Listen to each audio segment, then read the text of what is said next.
Bonjour Caroline. Alors, je te laisse te présenter. C'est Sophia. Je viens de fêter mes 25 ans il y a un mois, je crois. Il y a un mois. Et j'habite à Casablanca. Ok, d'accord. T'as toujours habité sur tes avocats? Je vais dire oui, mais mes parents à un moment habitaient à Agadir. Ils sont pas du tout d'Agadir, mais à un moment ils ont habité là-bas. Ils sont pas d'origine berbère? Non, non, pas du tout. Pas du tout. Et donc du coup, je suis née à Agadir. Ouais. J'ai vécu pendant quelques mois. Ok. Et après, ils sont rentrés à Ils sont Casablanca. retournés sur tes avocats. Et donc, du coup, tu travailles chez Orazara? Oui, depuis début juin. Non, depuis juin. C'est ma deuxième semaine en fait. La deuxième semaine, ok, d'accord. En tant que chef de pub, du coup, hein. Oui. C'est ça, super. Alors, ce que je vais te demander, là aujourd'hui, c'est d'associer tout d'abord 5 mots à la France, donc 5 mots qui te rappellent la France, qui te font penser à la France. Automatiquement français. Français, plutôt simple. Macron encore une fois, puisque en ce moment il est au Maroc, je crois, c'est le 14. Exactement. J'ai pas envie de dire Le Pen.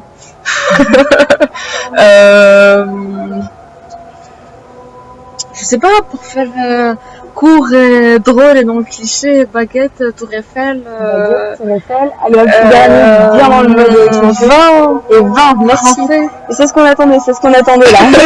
Ça fait trop longtemps que ça devait sortir, c'est super. Ok. Et alors, du coup, on s'entend un tout petit peu du cliché quand même. Donc, du coup, 3 qualités des Français.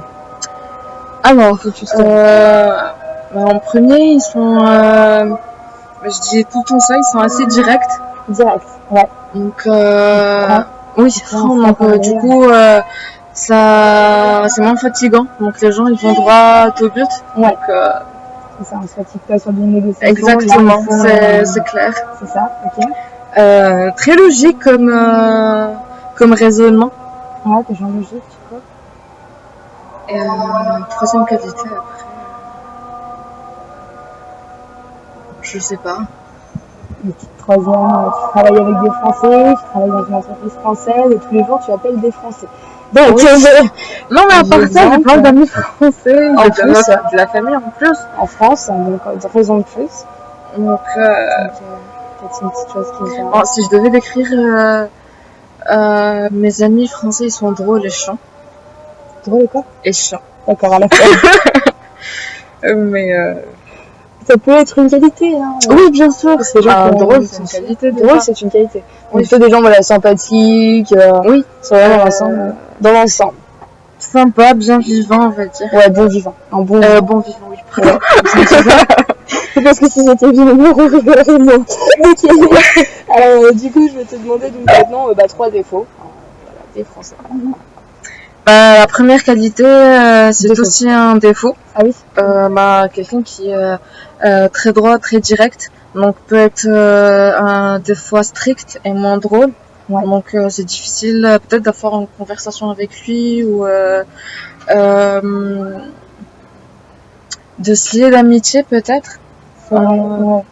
Un surplus de franc-parler qui peut même blesser du coup et donc on a pas envie de se lier à la personne. Aussi. Okay. D'accord, ok. Alors autre chose, du coup il en reste encore 2.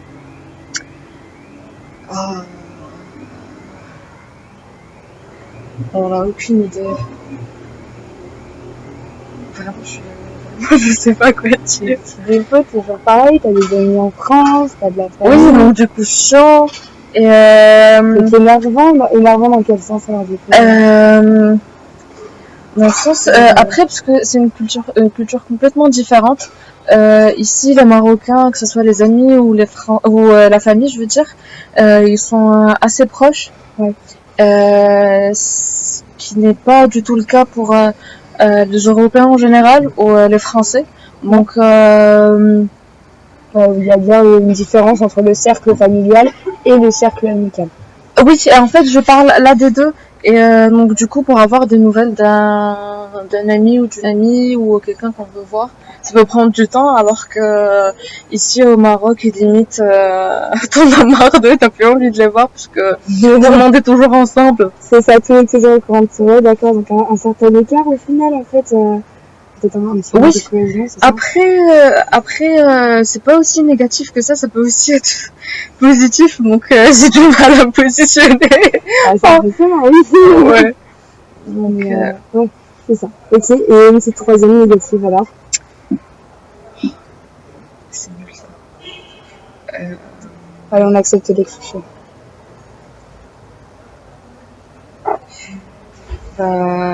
Ils sont trop français. Ils ont encore, je pense que les Français ils ont encore l'idée de la France dans les années 50 et quand les anglo-saxons, les Américains sont super amoureux de la France, le français c'est sexy. Je pense qu'avec la mondialisation et Internet maintenant ça change un peu. Donc, sois pas vexé. Sois pas vexé. Je suis pas vexée, j'accepte de remarques. Et en fait, ce que je remarque aussi avec des amis qui sont plus canadiens ou américains, et dès qu'ils m'entendent ou ils entendent quelqu'un parler en français au Maroc, puisque c'est la deuxième langue parlée, ils sont en mode « Ah mon Dieu, tu parles en français, c'est super génial, c'est sexy ». Donc du coup, les Français ont tendance à s'emballer par rapport à ça. Ouais, c'est un peu le terme ethnocentrique en fait, au final, c'est ça. Un peu, moi, je suis français, je parle. J'ai l'habitude de dire qu'on n'est pas au même rang que les Suisses et les Américains non plus, s'il vous plaît. On est peut-être en 3e place, certes, mais ça va. C'est pas la faute, on aime notre culture, ok? Bien sûr, je suis d'accord. Non, mais si, mais tout à fait. Non, mais je suis complètement d'accord. C'est vrai que voilà, il y a peut-être un côté voilà très ethnocentrique. En mode de toute façon, je suis français, donc voilà, ma culture elle est sexy, on a le meilleur fromage et le meilleur vin, quoi, directement. Ouais. Donc finalement, on découvre que d'ailleurs. Je suis parisien. Alors ça c'est le top. Alors, le top parisien, pire que le français. Alors maintenant, on va repartir donc du coup plutôt sur ton pays. Donc j'aimerais que tu me parles des points forts de ton pays, que ce soit au niveau donc culturel, économique ou politique. En général, où je suis obligée d'avoir 3 points positifs. Non, en général. Alors là, il y a sur les points forts de ton pays, c'est autant que tu veux. D'accord. Par rapport aux premières interviews, il faisait un peu froid. Maintenant, je peux dire qu'il fait chaud. Il y a le soleil qui me crame le dos, qui tape vraiment fort. C'est un pays chaud, donc c'est cool. Et après avoir eu mon diplôme l'année dernière, donc j'ai pas mal voyagé. Et c'était vraiment génial en quelques jours de passer de la montagne au Sahara, le désert, à la mer. Et le désert il faisait assez chaud et quand tu prends le chemin du retour plutôt vers les montagnes, il neigeait encore. Alors que la veille j'étais en maillot de bain. Donc c'est assez cool. Ouais. Et sinon maintenant j'ai toujours habité à Casablanca. J'adore cette ville.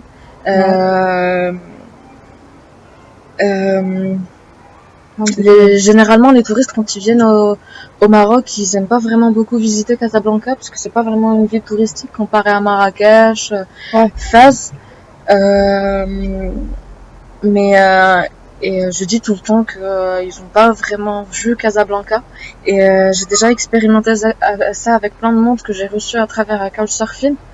Donc c'était généralement des gens qui étaient déjà venus au Maroc et déjà venus à Casa mais que pour une nuit. Et quand je les ai hébergés encore une fois, donc je les ai fait visiter un peu. Et ils ont redécouvert la ville d'une autre manière et d'une autre façon, plein d'autres endroits super sympas, à part la grande mosquée, on va dire. En fait, au final. Oui, aussi. Enfin, c'est surtout ça.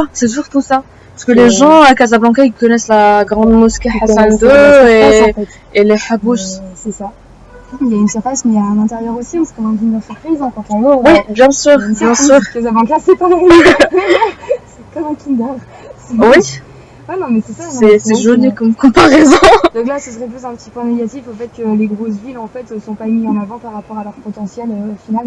Oui, exactement. Casablanca, c'est vendu comme une ville à un pôle économique énorme. Oui, alors que Casablanca a quand même une certaine histoire.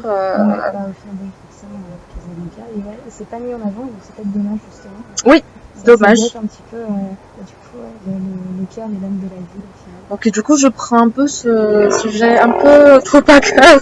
Donc à chaque fois que je reçois un étranger, I make sure, je fais en sorte qu'il a vu les endroits qu'il y a à voir auquel je tiens, on va dire. Ok, super, d'accord. Et alors, d'autres choses à dire sur les points forts et les points faibles? Bah, sinon, par rapport à l'économie et aussi par rapport aux points faibles, le niveau de vie à Casablanca est assez cher. Par rapport au loyer, transport, etc. Des fois, c'est limite comparable aux villes françaises. Ouais, alors ça, je confirme. Alors que les salaires ne suivent pas, donc des fois, c'est un peu difficile. Ouais, tout à fait.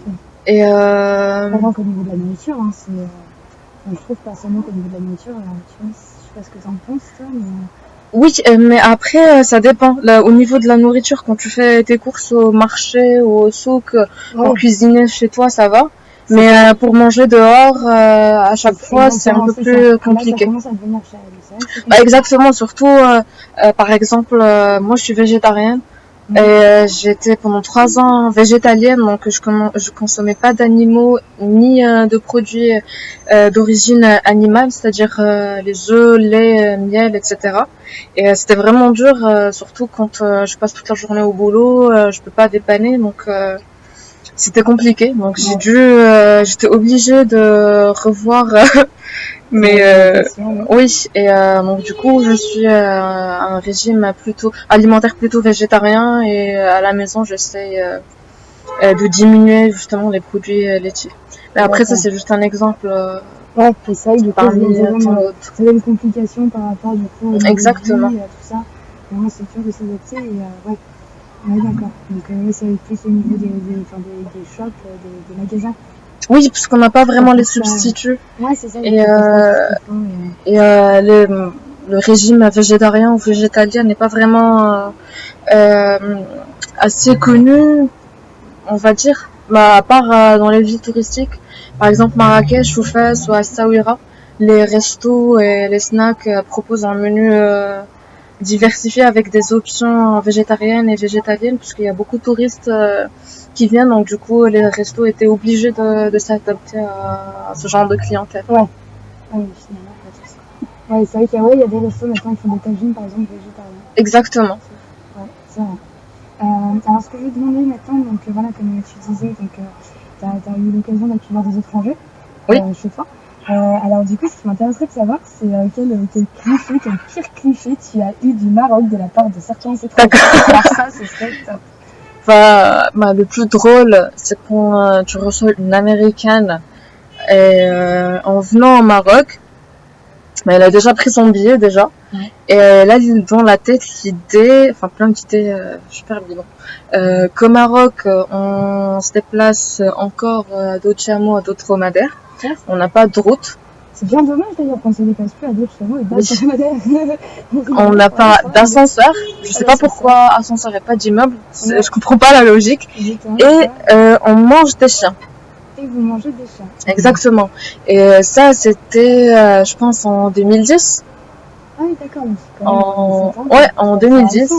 Alors que, genre, la moindre des choses, quand je pars en voyage quelque part, Google, je tape le pays ou la ville, et j'ai des infos, quoi. Au moins une idée de la langue qui parle déjà. C'est incroyable. Et t'as eu d'autres clichés aussi comme ça, Nico? Oui, après, d'autres clichés que je comprends. Tel que il y avait un groupe d'Allemands qui est venu faire une tournée au Maroc. Et en fait, c'était pas eux, c'était surtout leurs amis et la famille qui étaient inquiets pour eux en venant au Maroc, un pays africain, musulman. Et c'était l'année dernière, ils étaient inquiets par rapport au printemps arabe et par rapport à la guerre. Sauf que le Maroc n'est pas vraiment dans la même situation que la Libye ou la Tunisie.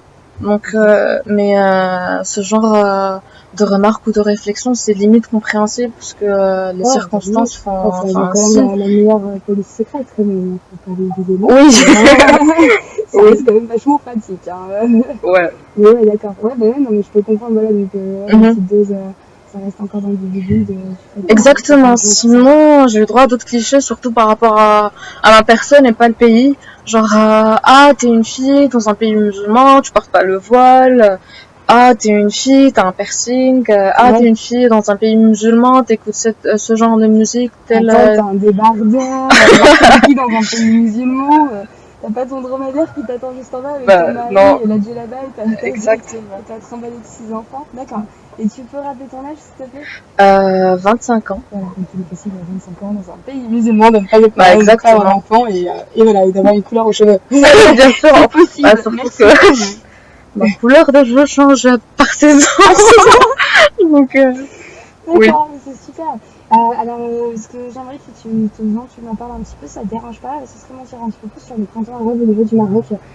Comment ça s'est passé, comment tu l'as vécu, enfin, ce genre de choses.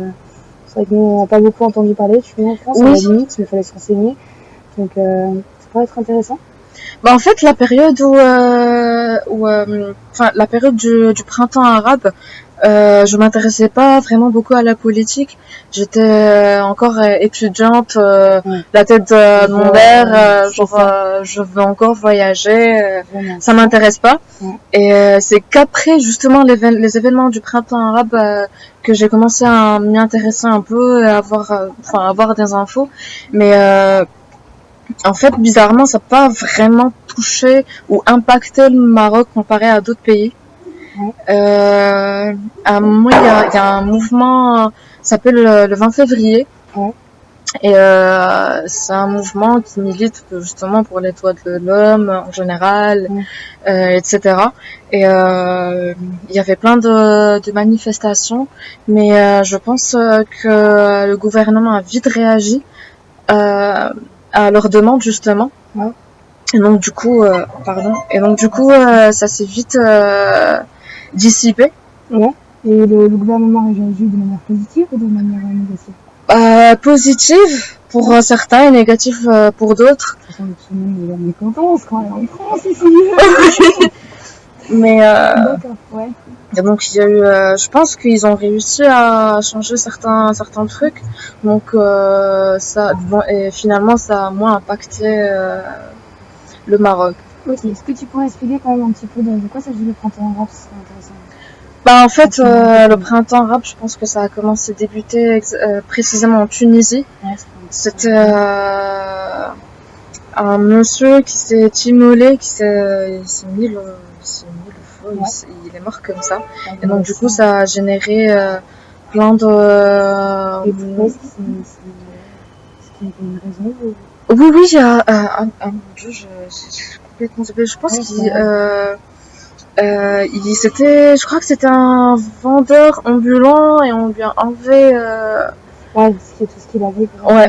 Et donc du coup, il avait rien, même pas... Il reste quoi vivre. Donc, exactement. ça sert de vivre parce qu'on a plus rien pour vivre. Exactement. Et donc, l'Égypte a suivi, la Libye a suivi. Ils ont suivi quand ils ont voulu protéger du coup cette personne. Exactement. Donc, vraiment, on peut tout perdre en fait. Oui, et donc du coup, c'était la révolution contre le gouvernement.